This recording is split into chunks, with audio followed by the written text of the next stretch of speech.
Walang tulugan, kasama si Master Showman. Nakakamiss si Kuya Germs, guys, pero ibang pag-uusapan natin ngayon. Ang pag-uusapan natin ngayon, itong Germ Coca-Cola collaboration.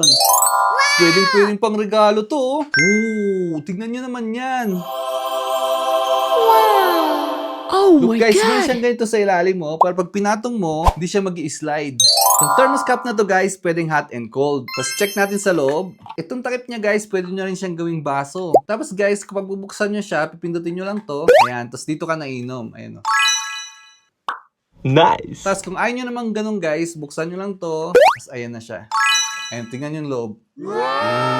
Stainless steel yan guys. Tapos meron siyang silicone rubber para mag-stay yung init o kaya yung lamig dito sa loob. Actually guys, ginagamit ko to palagi. Binibit-bit ko to sa kwarto. Para pag gusto kong minom ng tubig, di na ako bababa. Yeah. Tapos guys, last time na nag-picnic kami, dala-dala ko to. Nilagyan ko ng malamig na tubig kasi hindi napapawi yung uhaw ko pag di malamig. Mahilig ako sa malamig na tubig eh. Tapos in fairness, simula umaga hanggang gabi, malamig pa rin naman yung tubig. Tapos guys, na-try ko na rin to lagyan ng mainit na tubig. Nilagyan ko siya nung gabi, tapos ginamit ko yung mainit na tubig nung umaga. Mainit pa rin siya. Sobrang ganda nito guys, so nung binigay sa akin to, parang ayaw kong gamitin. Parang gusto kong i-display lang siyang ganyan. Kung gusto mo rin to, ilalagay ko na lang sa comment section or sa basket kung saan mabibili.